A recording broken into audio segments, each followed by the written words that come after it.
Recording in progress.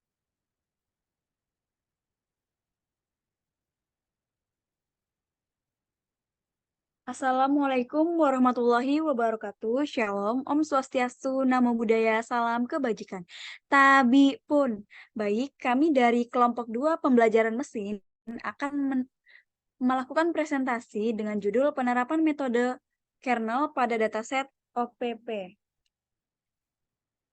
Nah, kelompok 2 sendiri beranggotakan saya, Dede Masita dengan NIM 12145007, Ayu Erlinawati dengan NIM 12145525, Sela Dianka Fitri dengan NIM 12145543, Rizky Adrian Benofri dengan NIM 12145573, Saiful Haris Muhammad dengan NIM 1214501115, Muhammad Kaisar Firdaus dengan NIM 1214501335.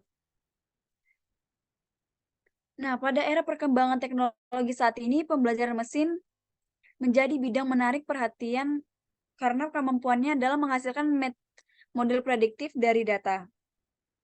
Metode-metode machine learning terutama yang berbasis kernel seperti Perceptron kernel memiliki peran penting dalam mengatasi permasalahan klasifikasi pada data yang tidak linear. Dalam konteks ini, tugas kami adalah menerapkan metode Perceptron kernel pada dataset OPP atau opossum possum, sebuah dataset yang menyajikan atribut-atribut fisik dari beberapa possum. Baik, untuk ke metodenya sendiri, Perceptron kernel adalah salah satu teknik dalam pembelajaran mesin yang digunakan untuk menangani pemisahan kelas atau klasifikasi pada dataset yang tidak linear. Metode ini memanfaatkan kernel untuk mentransformasikan data ke dimensi yang lebih tinggi, sehingga memungkinkan pemisahan kelas yang tidak dapat dipisahkan secara linear dalam dimensi rendah. Dengan memproyeksikan data ke ruang fitur yang lebih kompleks, Perceptron kernel memungkinkan model untuk melakukan klasifikasi dengan lebih akurat. Next.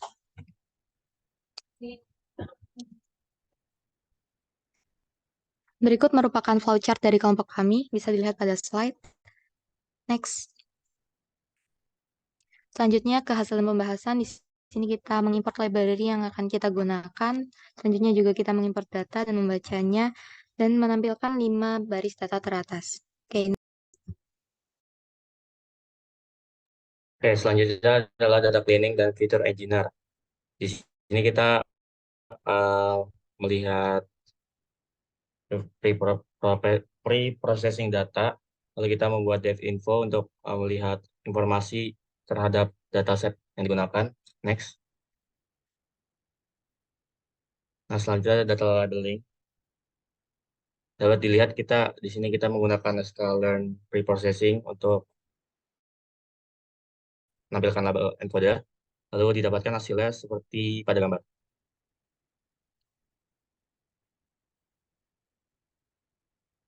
Next. Nah, selanjutnya adalah exploratory data analysis atau EDA. Di sini kita menampilkan data visualization berupa korelasi. Dan di sini kita didapatkan masing-masing kolom. Next.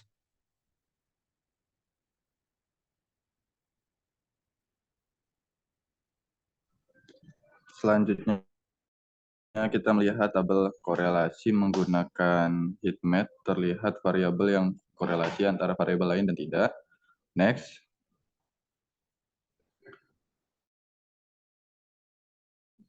Selanjutnya melihat sebaran melalui visualisasi scatter plot dengan tabel A dan head length. Next. Selanjutnya membuat kernel perceptron modeling. Pertama kita split data menjadi 2 bagian trial dan test, di mana terdapat 80 sampel dengan 2 fitur untuk data pertama, dan data kedua 21 sampel dan 2 fitur. Lalu selanjutnya membuat fungsi linear kernel dan polynomial kernel pada data yang sudah diubah. Next.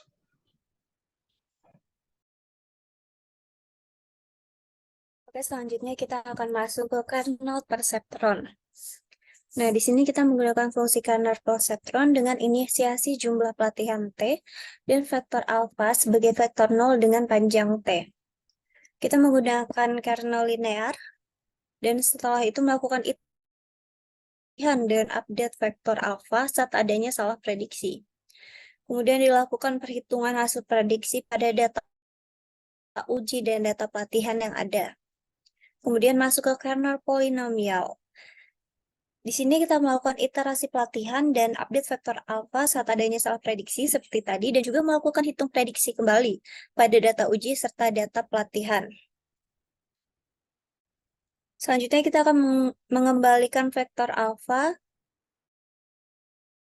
akurasi pengujian, akurasi pelatihan, dan parameter kernel. Nah, kemudian ada fungsi predik poly dan predik linear yang membuat prediksi berdasarkan model yang telah dilatih dengan menggunakan kernel polinomial atau linear. Oke, next.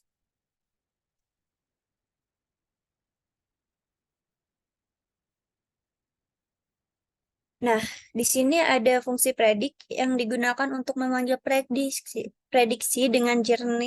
dengan jenis kernel yang diinginkan.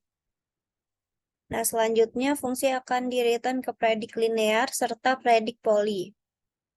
Berikut adalah hasil dari predik yang telah dilakukan tadi. Oke, next.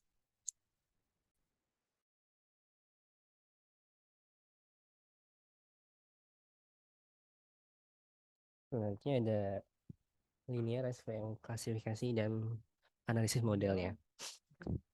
Lalu, dengan menggunakan subcore vector machine dengan inisiasi C19000 dan menggunakan data pelatihan X-train dan Y-train, data pelatihan menguji menggunakan metode score dan kode tersebut menunjukkan bahwa model memprediksi kelas dengan sebesar 0,55 dengan train akurasi dan 57,14% pada atas akurasi. Oke, lanjut.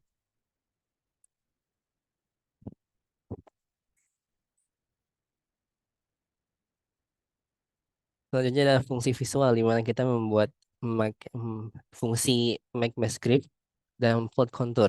Lalu dibuatlah plot, subplot dengan menggunakan X-train dan X-train dengan X-train dan X-train lagi. Dan menggunakan make mask grid, ada fungsi tadi dengan plot contour juga. Dan dibuatlah plotnya. Oke, lanjut. Nah, pada gambar tersebut menampilkan model menggunakan perseptron kernel yang membagi menjadi dua bagian. Perseptron kernel menggunakan fungsi kernel untuk mengubah ruang fitur input menjadi ruang dimensi yang lebih tinggi.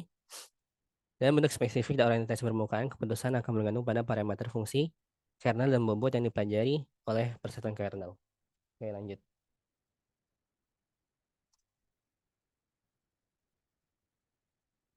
Simpulannya, metode kernel perception yang digunakan pada dataset OPP menghasilkan nilai akurasi sebesar 0,666 atau 66,67% pada data akurasi dan 0,5625 atau 56,25% pada tes akurasi. Lalu pada model SVM menghasilkan nilai sebesar 55% pada data train akurasi dan 57,14% pada tes akurasi. Keakuratan model pada kumpulan data pengujian sedikit lebih tinggi dibandingkan pada kumpulan data pelatihan, sehingga menunjukkan bahwa model tersebut mungkin tidak secara efektif menangkap pola data. Mungkin cukup sekian dari kelompok 2. Mungkin cukup sekian dari kelompok kami. Kurang lebih mohon maaf. Wassalamualaikum warahmatullahi wabarakatuh.